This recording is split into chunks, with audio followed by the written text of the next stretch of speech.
Nababahala ang ilang pasaherong uuwi ng probinsya, baka raw abutan sila ng bagyong Nina sa daan. Sa Araneta Center Bus Terminal, may ilang pasaherong 11 oras nang naghihintay ng bus habang pahirapang makakuha ng tiket. Sa Manila North Harbor naman, tiniyak ng pamunuan ng Pantalan at Philippine Coast Guard na handa sila sa posibleng epekto ng bagyong Nina. Live mula sa Quezon City, may report si Trisha Zafra. Trisha? Maris, hirap na yung ilan nating mga kababayan na makakuha ng tiket pauwing Bicol at Visayas. Marami ang naubusan ng tiket. Yung iba naman na nakabili ng tiket bilang chance passenger, siyam-siyam ang hinihintay dito sa terminal ng bus dahil sa pagka-delay ng mga masasakyan. Nakasulat sa tiket ni Joel Bungato, alas 2 ngayong hapon ang biyahe ng kanyang bus pauwing Bohol.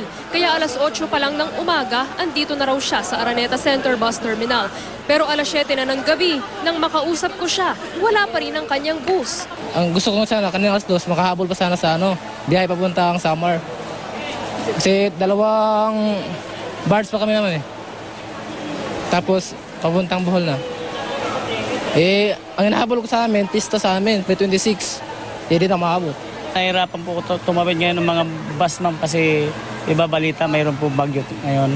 Dahil sa pagkaantala, nababahala si Joel na abutan siya ng kasagsagan ng bagyo habang nasa biyahe. Nakakalungkot isipin eh. Kasi wala silang pakialam ba sa pasahero. Gusto ko sana makauwi. Yung leave ko 10 days lang eh. Parang nasasayang ako sa leave ko. Inirereklamo rin ni Anna Jane na hindi makakuha ng tiket pauwing Sorsogon ang pangdededma raw ng mga dispatcher. Nahihirapan po kami, hindi kami sinasagot ni Kuya eh. Hindi ko po sinasagot kasi close na po kami. Wala na kaming ibibigay sa kanila na extra bus. So wala na talaga? Wala na po. Yun na lang po.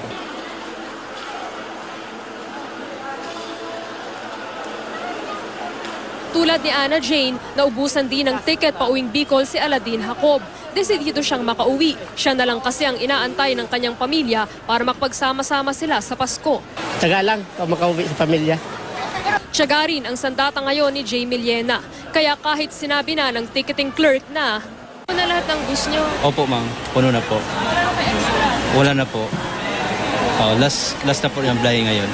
heto pa rin siya, nangunguna sa pila ng mga chance passenger. Basta importante makauwi ng Pasko. Kung ang mag-asawang ito ang tatanungin, makukuha naman daw sa tiyaga ang paghahanap ng ticket kahit chance passenger. Kaya sitting pretty na sila sa terminal at inaantay ang bus pauwing Tigaon, Camarines Sur.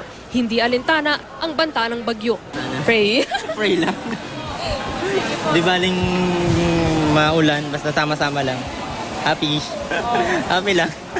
Ang isa pang maaaring harapin ngayon ng mga biyaherong hindi pa tiyak na makakauwi. Pag nagbigay ng abiso po yung management namin na ganun nga, may bagyo, posible ma'am na magka-cancel kami ng mga trip namin po.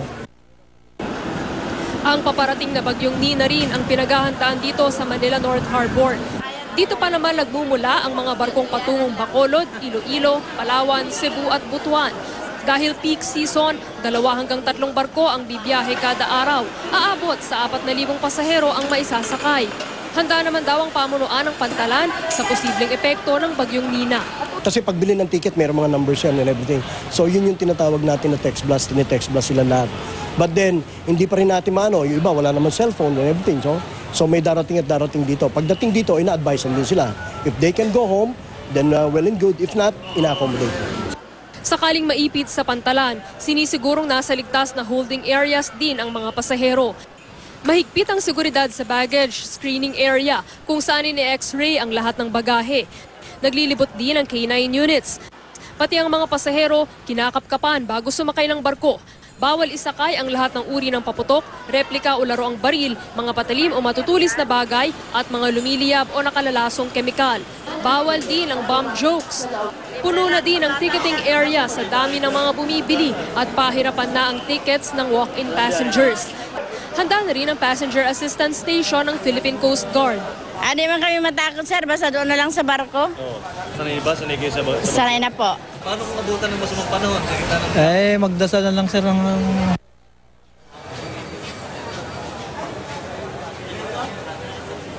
Maris, kapag hindi peak season, karaniwang alas 11 ng gabi o bago maghating gabi umaalis yung mga huling bus na babiyahe mula rito sa Araneta Center Bus Terminal. Pero ngayong magdamag, Maris, inaasahan na maraming mga bus ang paroroon at paririto at marami pa ring mag-aabang na mga pasahero dito sa terminal dahil nga sa pagkaantala ng mga bus galing Kabikulan. Maris? Alright, Trisha, una sa lahat, dumating na ba yung mga bus na maaaring sakyan ng mga na-interview mo na halos isang buong araw na naghihintay dyan? Yung na-interview ko kaninang alas 7 ng gabi, Maris, hindi ko pa siya nababalikan, no? Hindi ko pa rin siya mahanap ulit dito sa terminal dahil napakaraming tao rito. Pero pagtitiyak nung dispatcher, nung bus line kanina, nung pasaherong yon, sabi niya mga ilang oras na lang daw, no? Hindi naman daw aabuti ng madaling araw hindi naman daw aabuti ng madaling araw, darating daw yung bus na hinihintay nung ating kausap kanina. Pero may bus line din tayong nakausap na nagsasabing ang mga extra bus daw nila na para doon sa mga chance passenger ay darating mamayang madaling araw pa, Maris. So ibig sabihin, Trisha, sa puntong ito, meron namang nag-aasikaso o merong maaaring sumagot doon sa mga katanungan o mga concerns ng mga chance passengers at ng iba pang mga nananatili pa ring mga pasahero dyan sa terminal hanggang sa mga oras na ito? Oo, meron pa rin naman, Maris, bagamat wala ng mga ticket na naibebenta, yung mga ticket sellers sa mga dispatcher dito sa terminal, naroon pa rin naman sila, no, nananatili sila ron sa kanika nilang mga booth, nalalapitan pa rin sila ng mga pasahero. Yun nga lang, Maris, no, yung reklamo nila sa isa't isa, no, kasi medyo intindihin din natin, mabigat na yung pinagdaraan ng stress ng mga tao rito, yung mga pasahero hindi makakuha ng ticket, yung mga dispatcher at mga ticket sellers siguro nakukulitan na rin sa mga pasahero dahil nga sa ubus na yung ticket at paulit-ulit pa rin silang tinatanong. Nagkakaroon sila ng kaunting hindi pagkakaunawaan, no, tulad nung narinig natin kanina na nagrereklamo na di umano ay dinededma raw siya o hindi raw siya pinapansin nung dispatcher. Yung dispatcher naman dahil nakukulitan, naglagay na ng paskil doon sa kanilang booth. So may mga ganyan na, no, na stresses na pinagdaraanan yung mga tao rito sa Terminal Maris. Gayunman, ang nakita natin kanina, nananatili naman yung mga ticketing personnel doon sa kanilang booth at sinasagot pa rin naman yung tanong ng mga pasahero, Maris. Oo, dahil minsan, Trisha, sa totoo lang, ang kailangan lang naman ng mga pasahero ay yung assurance and proper communication na meron pa rin naman silang masasakyan dahil meron na silang mga hawak na ticket. Maraming salamat sa iyo, Trisha Zafra.